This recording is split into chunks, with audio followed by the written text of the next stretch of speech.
Hey guys, Joe here. Now, my buddy started his gun store back in February, and since then he's actually done pretty well. And now we're getting to the point where a lot of our return customers are bringing us really cool stuff, such as the Tommy gun, which you saw a couple weeks ago, and the HKP7, which you saw before this video. If you haven't seen them, go up there. I'll link them above in the cards and down below in the description. Well, today, right before closing, we got another really cool piece, and I wanted to do a tabletop on it, and we actually get to take this one out and shoot it.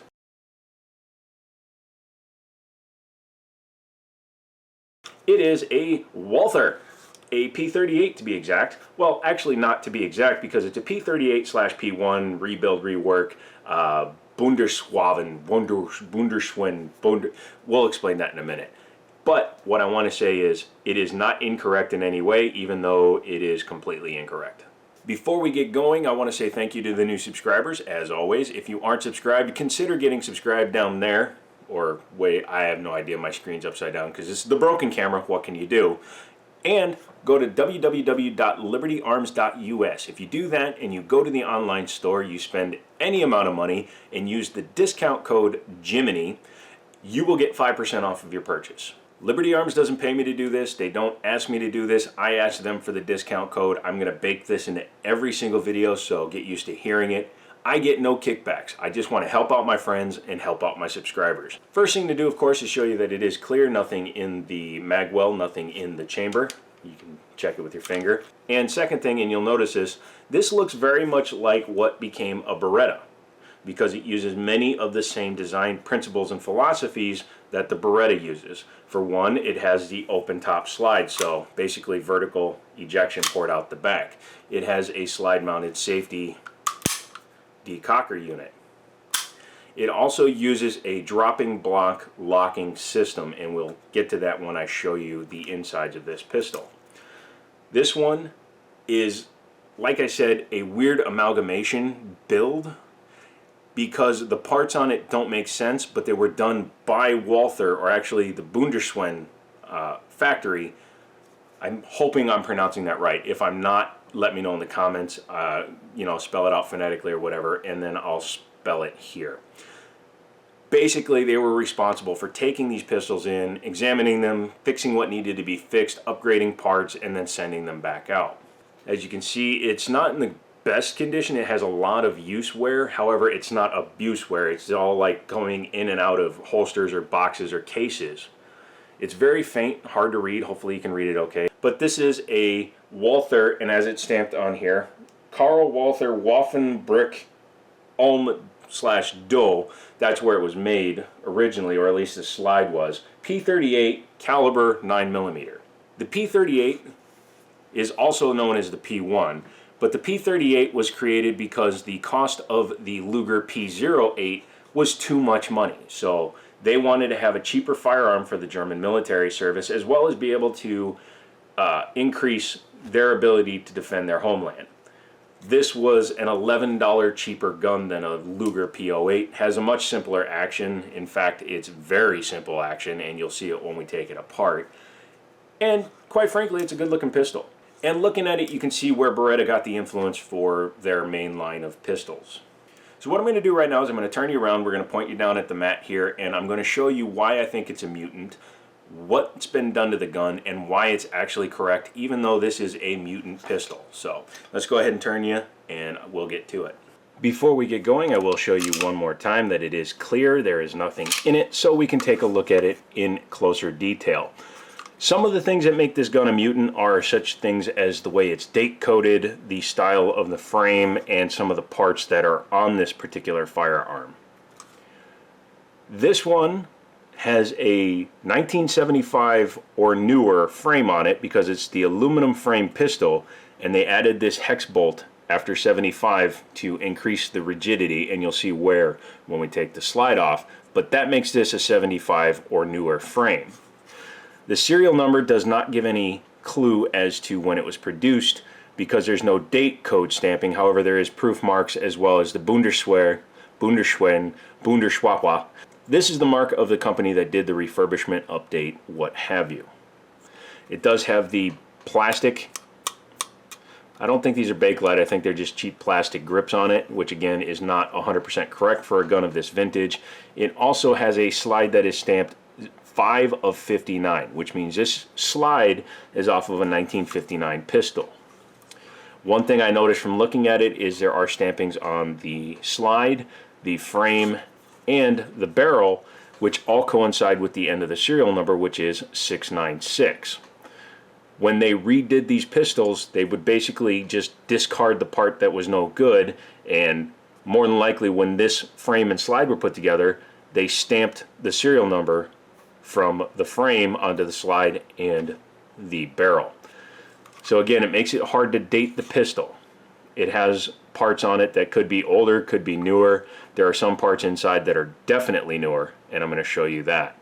Very simple controls, actually very modern style controls when you take a look at it, because it does a lot of things that newer and modern pistols do.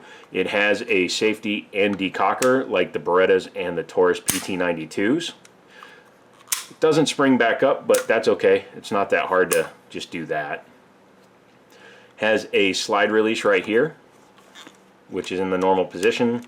So you just lock the slide back and that works as normal, and that's your takedown lever, just like on a PT92 or a 92 FS. In fact, it works virtually the same. However, there's one major difference. So after you drop it down, you'll see here on it, there's a line that's cut into it basically.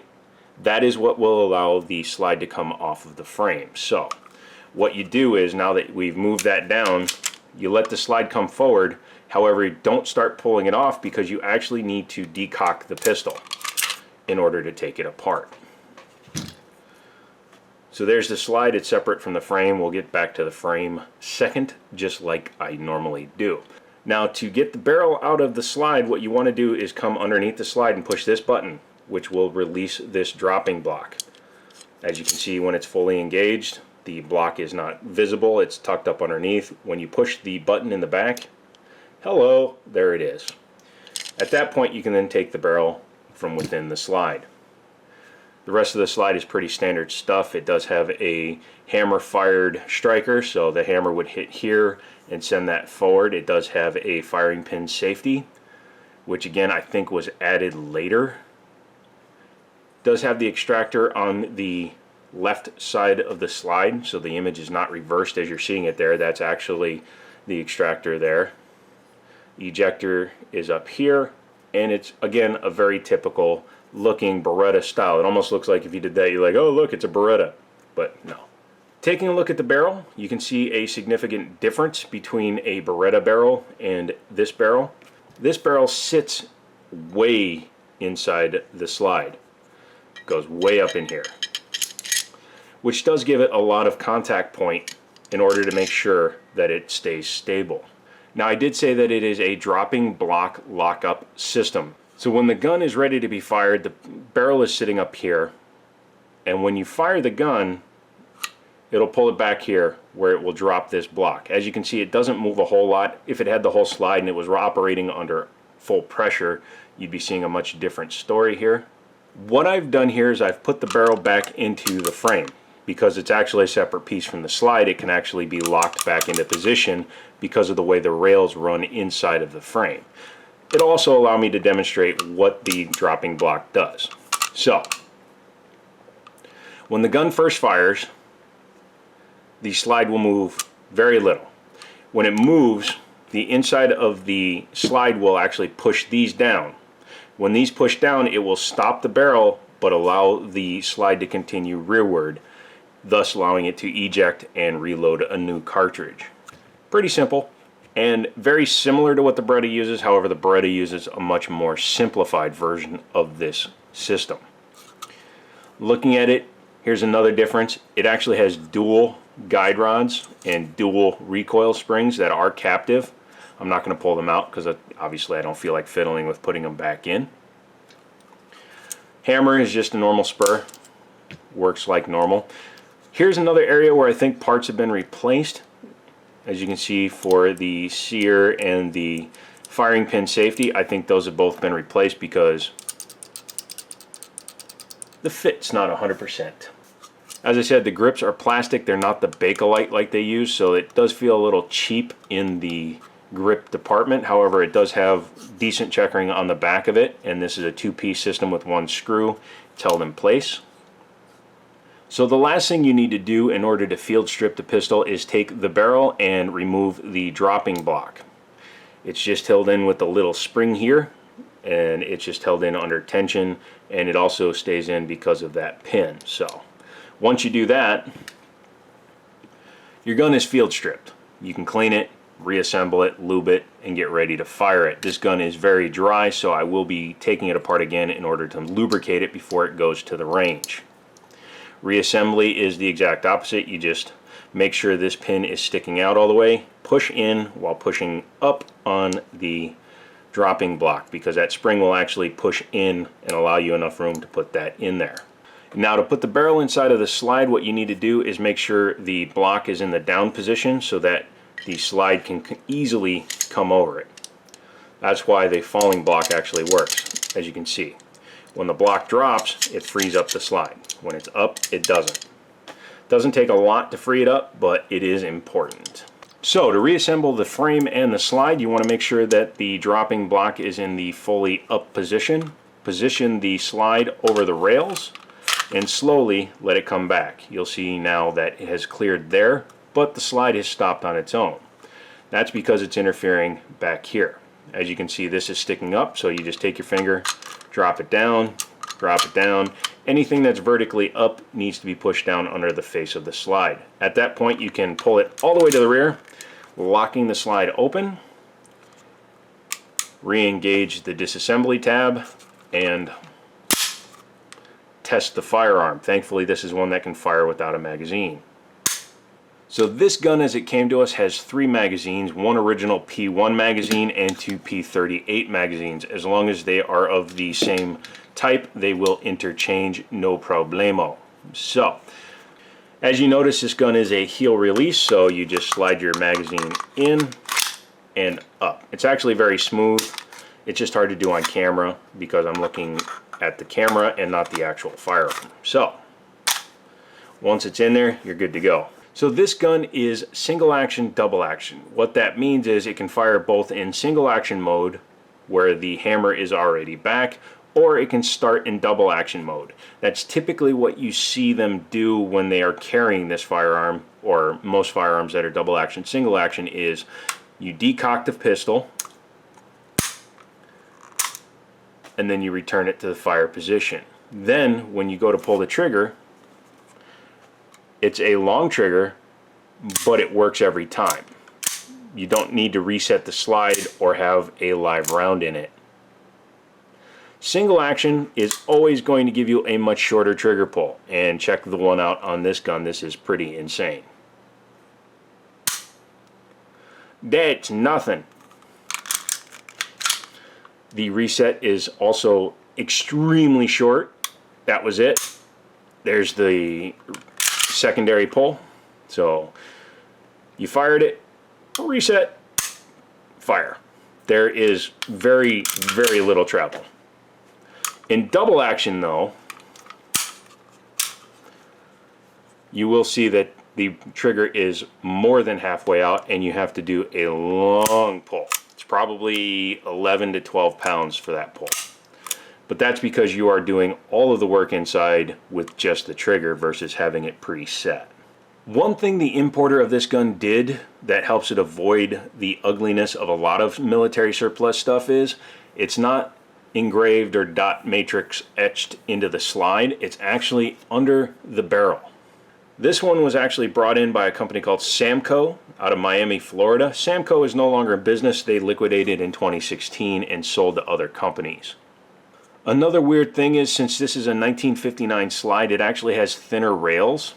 There is a fat rail or a fat slide that's available for the gun. This is a thin slide on a newer frame, which is absolutely bizarre, but again, they worked with what they had in order to rebuild these guns and make them sellable. The sight picture is like a 1911, very horrible. You've got just a notch and a front dot.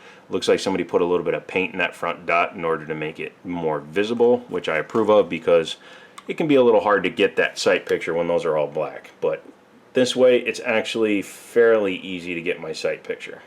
That was a pretty cool piece to have just walk in the door. It's not as rare as the HKP7. It's not as complete and original as that HKP7, but it's still a really interesting piece of history. And to see how a company kept a firearm like this relevant for as long as they did, because this was used all the way up until 2004. They were using these until 2004, so I thought 79 to 08 was a long run for the P7s. The P1s were a much longer use. That's mainly because it has many features that you see on firearms currently. This is a lesson to you, and it goes along with the Beretta 92, the 1911, the CZ75. If a firearm is designed well and with future resistance in mind, not future proofing, no such thing, but future preparedness, I guess would be the other way I'd put it, you can have something that stays relevant for over 60 years, looks good today, and come tomorrow we'll find out whether or not it shoots good. After that, it's going into the store. It will be for sale. Give us a call or go to our website at www.libertyarms.us. Check the gun out. Check out our online store. Give us a call. We'll be happy to take your phone call and talk to you about it, and maybe make a deal with you. If you're out of the state, we can FFL to whatever dealers are in your area. If you like this video, give me a thumbs up. If you have any comments, leave those in the comment section down below. Don't forget to get subscribed. Click on Mr. Derpy Face. And, as always, I'll talk to you later.